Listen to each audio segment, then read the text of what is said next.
Pour yourself a fresh cup of awakening with Coffee with Wally, the podcast that brews enlightening discussions with a grind of the past and future. Join host and seasoned broadcast journalist Wally Wood of the Wood News Group and co-host Andy Valudes, the marine marketer and master strategist from Marketing Dynamics, as they explore the past, present, and future. Dive into a world where technology and globalization intersect with prophecy. Each week, Coffee with Wally links ancient and recent history to tomorrow, making sense of today's rapid changes through the lens of Revelation 13. Don't miss any episode. Visit coffeewithwally.com and subscribe for your weekly espresso of insight. Coffee with Wally, a fresh cup of awakening, awaits you. Coffee with Wally, where understanding our times becomes clear over caffeine. All right, we're back. My name is Andy Valudes. I'm the host of Coffee with Wally here on the Web Extra with your host, Wally Wood. Hey, Wally, how you doing today? And good morning to you, Sir Andy. How are you doing? Doing really awesome. It's just been an awesome. We moved our recordings to Friday. It just seems like a more of a preparation for the weekend. Gives me time to work on the edits and get some things done. But we always have fun with these interviews we do, either the podcast or the web extras, where we actually feature guests and we do a Zoom experience. And so you have another. I don't know where you get these guests from, man. You have another powerful guest for our edition of the web extra. Well, I thank you, Andy. Back when I was in the space program and had the National Space and Technology Association, where you and I hooked up, we got involved in the schools, and especially at the STEM level of the schools, and STEM being science, technology, engineering, and math. And we got pretty involved, and we had a lot of schools participate, and teachers, professors, you name it. And so we've maintained to some degree that interest. On LinkedIn, we have our NSTA page, and we've changed it from the National Space and Technology to National Science and Technology. And we've got pretty close to 800 members now on our LinkedIn page, and they are predominantly professors, teachers, and students in the world of STEM. And so as I've been dealing with these people and things of this nature, I made the discovery of something called the National STEM Honor Society. Well, that got my interest piqued, and I'm wondering what kind of an honor society is there for science, technology, engineering, and math. So I did some background research, and for our audience, this is what I would consider our public service program. It has nothing to do with the main topic of this particular set of programs, but given the fact that we are in these advancing technology times, I felt that this was apropos for where we are in our society today in these areas. If you recall, Andy, I was on Tina Griffin's Counterculture Mom show a few weeks ago, and that can be found on this page as well. We were talking about UFOs and my 20 plus years in the space program. And I was making some connections back to scripture and history and things like this. And she asked me the question. She said, if students want to get into the space program, where do they start?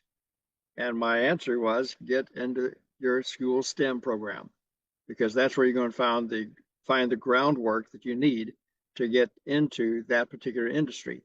So on today's program, we're interviewing Ken Hecht, who is the president of the National STEM Honor Society.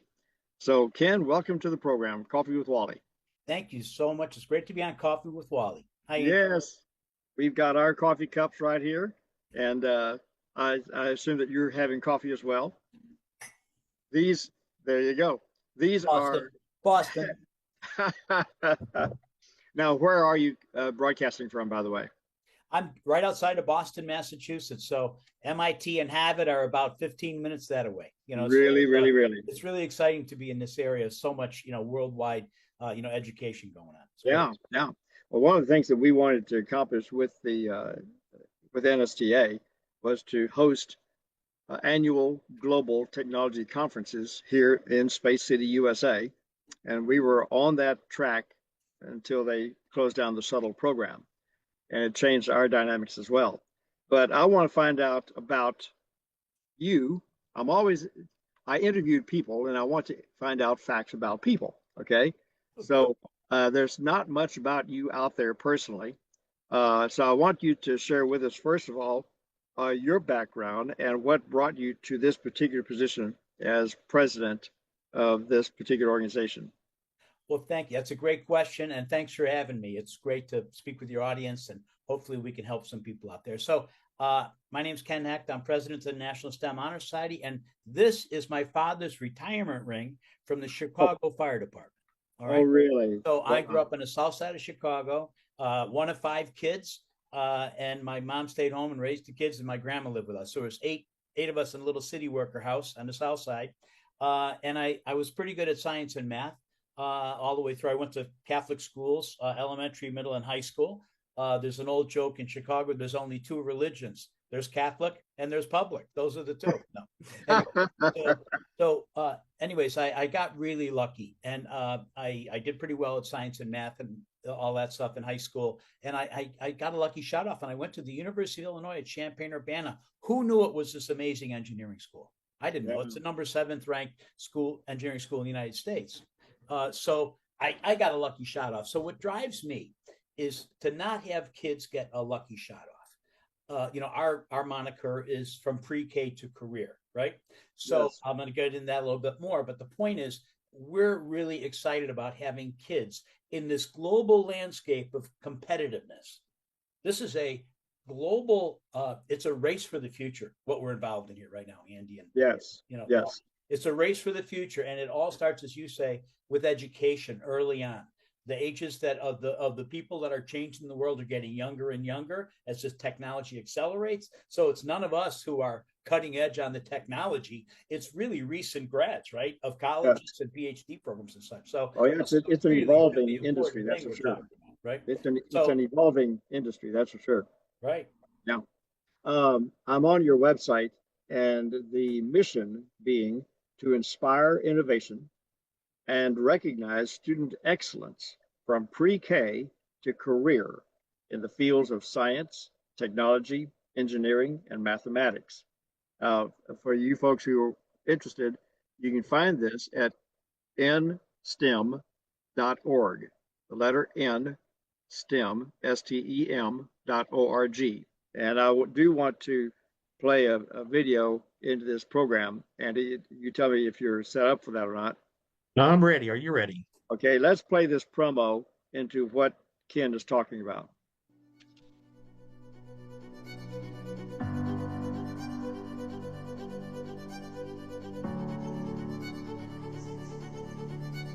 I don't know what that dream is that you have. I don't care how far-fetched it might appear to be. I don't care how disappointing it might have been as you've been working toward that dream. But here's what I know. That dream that you're holding in your mind, that it's possible. It's one small step for man. You've dedicated yourselves to helping others and to making their lives better and healthier and longer. But every day, you will be actively and specifically making this world a better place. Every child deserves a champion, an adult who will never give up on them, who understands the power of connection. You have to know within yourself that I can do this. Even if no one else sees it for me, I must see it for myself. That's necessary.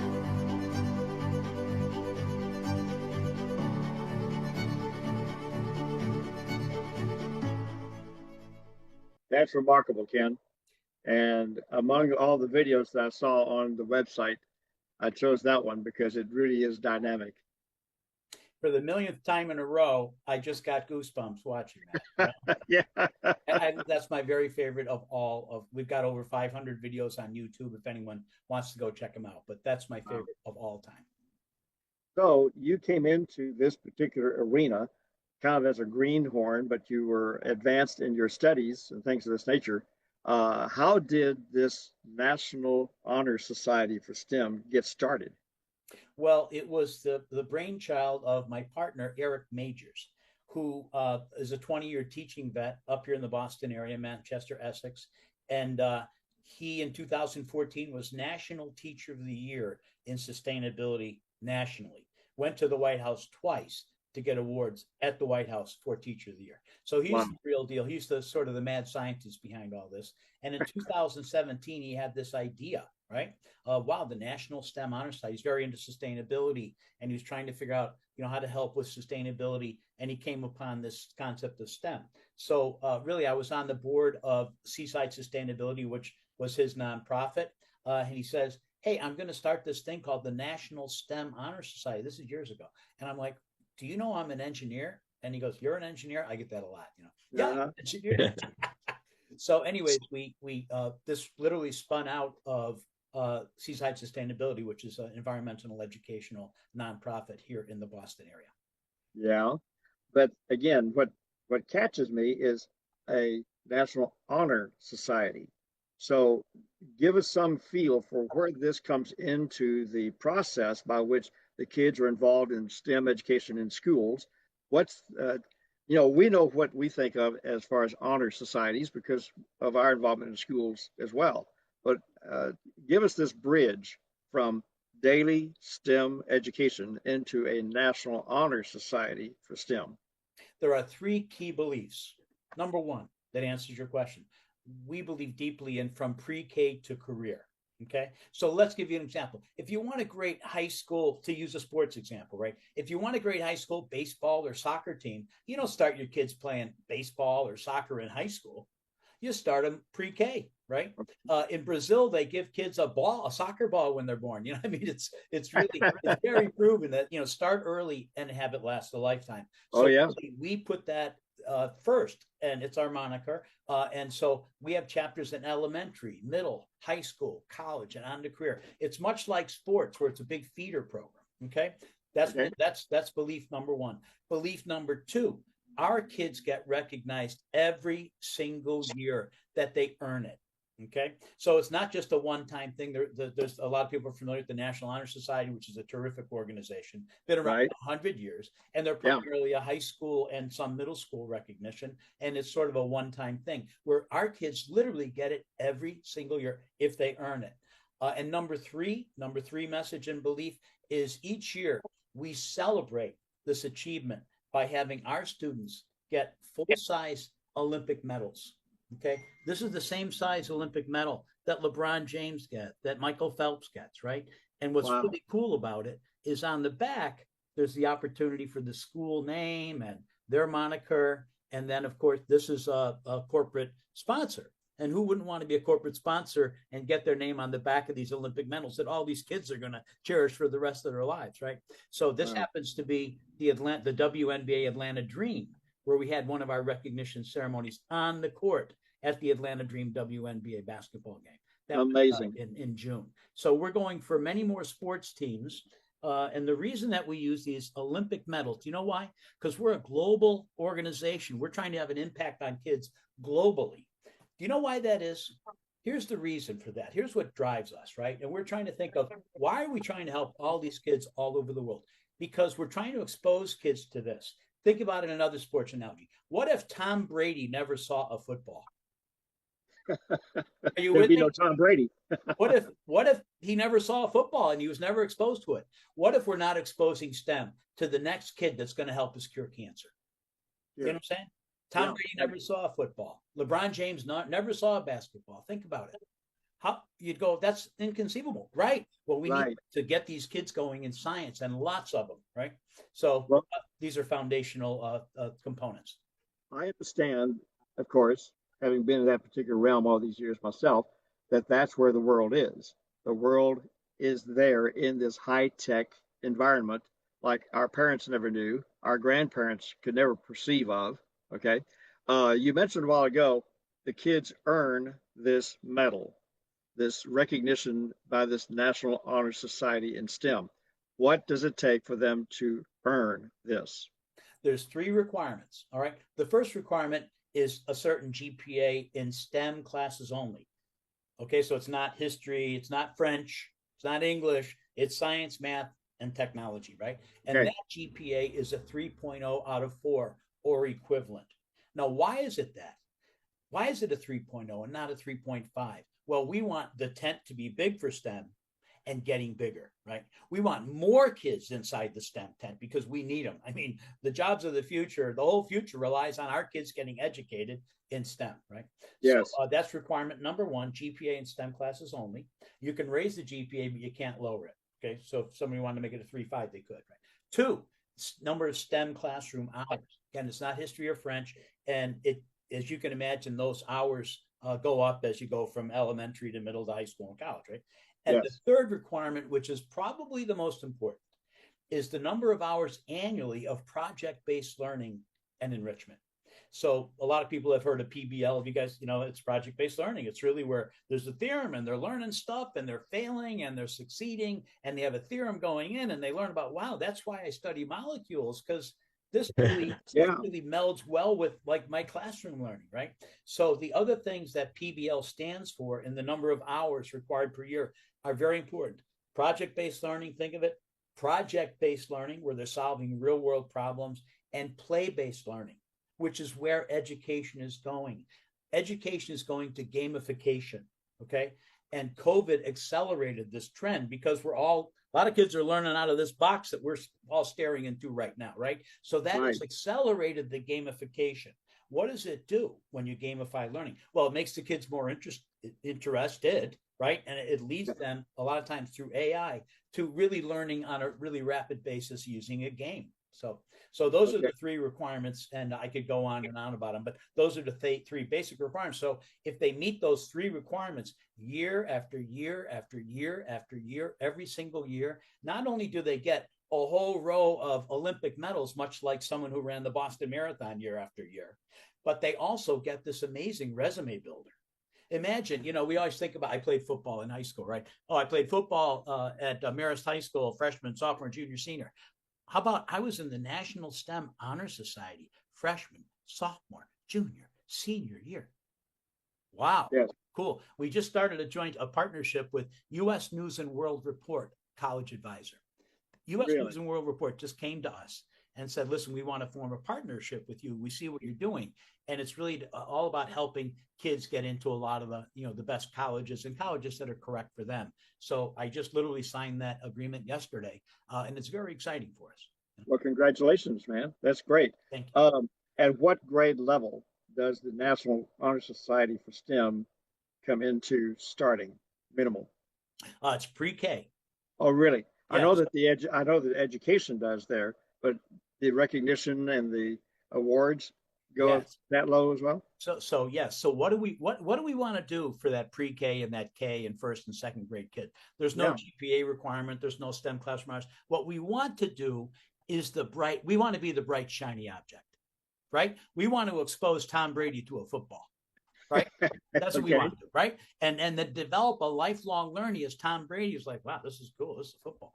Right. That's what we want to do. So that's what it's all about. But it's experiential. They go to nature parks. They get goop up to their elbows. We call it STEMmersion, STEM immersion. Right? So we want that young kid to just get sort of like, this is so cool, all this science stuff. I'm having a ball. Right. Have that carry the day. Right. Yes. And I can see the emphasis on that. I'm just, again, going back to the qualification of a pre-K kid for a National Honor Society recognition. And let me tell you what's really interesting. Yeah. Is because, and I hate to keep using sports analogies, but when you look at our world, you're in Texas, right? I don't have to tell you guys, sports is awfully important, right? I mean, Texas, you're in Texas, right? So what's really important in the world today is sports, literally rock stars and movie stars, right? What we're trying to do is have science, technology, engineering, and math education come up more toward that. That's the reason we've got these. Yes. Because not only does every kid in Texas and every mother and father in Texas know what that is, every single person in the entire world knows what that is. 192 countries, they all know exactly what that is. So it's really, recognizing and inspiring these kids from a young age and rewarding them in a we're working with now in Tampa, Florida, with one of the big school districts down there. And we're really trying to get our kids get recognized at the Tampa Bay Devil Rays baseball game next May.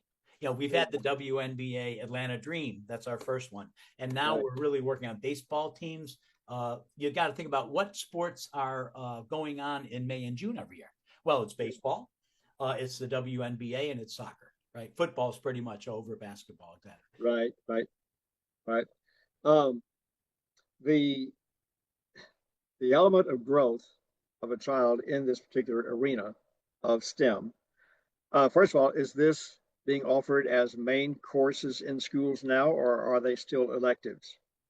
Well, what happens is this becomes the National STEM Honor Society when a school gets a chapter. So every school has a chapter, right? So every elementary, middle, high school, college has a chapter. Kind And of like a club.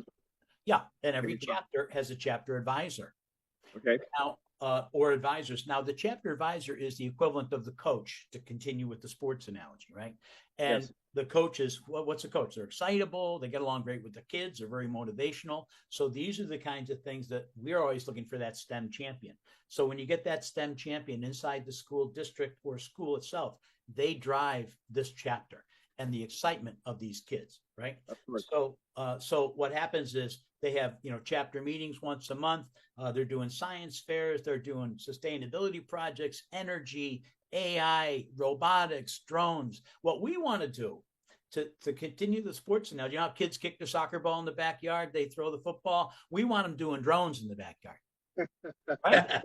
That's what we want. Hey, let's go do some drones, right? I mean, so what we're looking for is we're looking to permeate. What we're trying to do is the parents, again, going back to this, they are so proud of their kids. I've seen them go, they cry. First of all, I've seen them cry. And they go, Yes. hey, Johnny, you're getting this every single year. Is that clear? Right? And so what happens is not only, there's two things that happens to a parent. One, they well with pride because their student is finally being recognized similar to an athlete is being, the baseball team, the football team, all the banquets and all the awards and everything, right? The Right. kid of the STEMmy kid is finally getting recognized and has a community of STEM. And number two, the parent gets involved, much like they get involved in their football or baseball child, right? So Yes.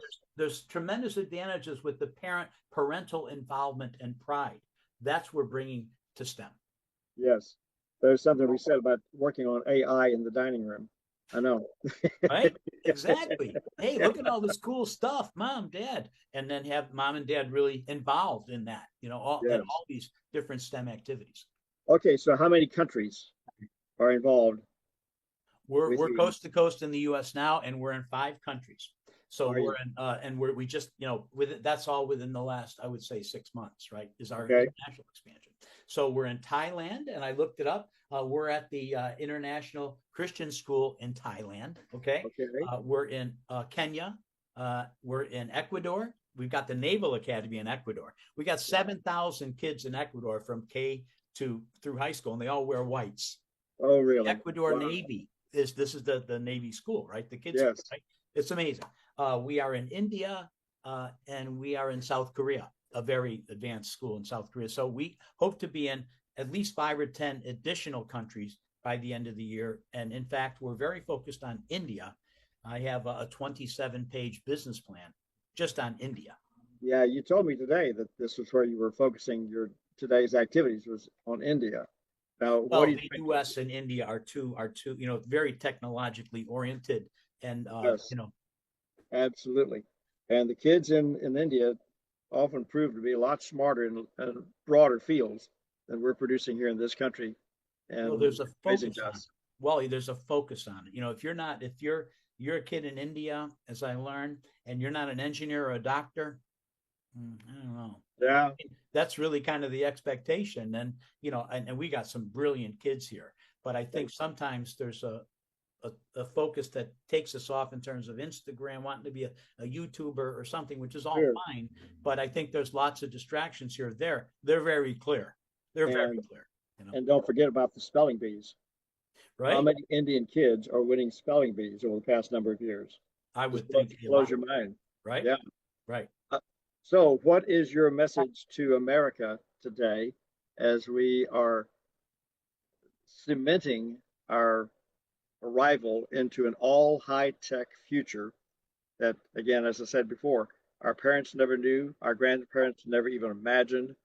This is where the world is headed, into a high-tech world, from space industry all the way to AI. What's your message to today's parents and getting their kids ready for this? Well, right now, the United States is number one in the world in technology, right? And that's pretty well known. Everyone wants to go to our universities. They want to go to MIT. They want to go to Harvard. They want to go to Illinois, where I went. They want to go to Georgia Tech and Stanford because of engineering, right? So that's where we are today. But for the first time of the top 50 universities for engineering in the world, India now has 3 or 4 of them. China has a whole bunch of them, right? I know China does, completely dominated by the U.S. and the U.K. and Switzerland and other countries that you'd think, Germany, et cetera. So there's a whole shift going on. The number of PhDs that China graduates every year relative to the number of PhDs, I'm talking about in engineering, is astounding. And their number of college graduates in STEM versus us there's no competition there. So there's a real focus that we got to get on our bicycles here. We really got to roll. We got to move. So we got to get. But what we want to do, we want to make it fun and exciting. That's why the project-based learning, play-based learning, and problem-based learning is so important. Because if you just say, "All right, study math," people are like, "Well, why do I care about math?" Well, here's all the school stuff. See how math applies. So it's this combination of grade point average, classroom hours, and project-based learning that is sort of the secret sauce, right? Yes. So that's why it's the 3 legs of the stool of what we're trying to encourage the kids to do.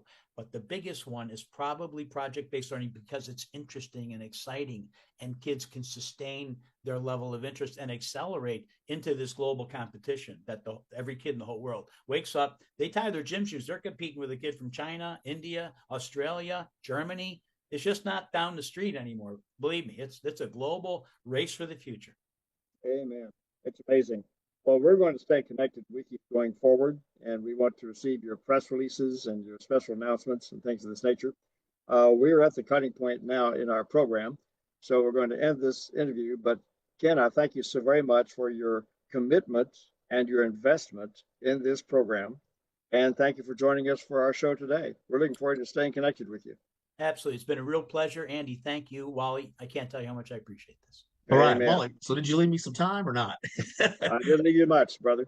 All right. Yeah. So I love the definition of science, the study of God's creation. Of course, I love to read and discover that, the Bible really was the source of a lot of it is the source now of the machine learning. Jordan Peterson's brother is on the forefront of that. He said the Bible was the first published work, and that's where we're getting to the neuro programming, the language, and so forth.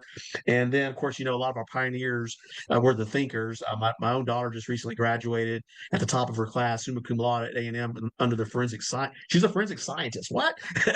How did that come from us? But anyway, thank you, Ken, for your great work, for pioneering this, and definitely, we need to encourage, these free thinkers, creators, innovators to come to the forefront and be recognized and championed. Again, you're watching Coffee with Wally Web Extra, where understanding our times becomes clear over caffeine.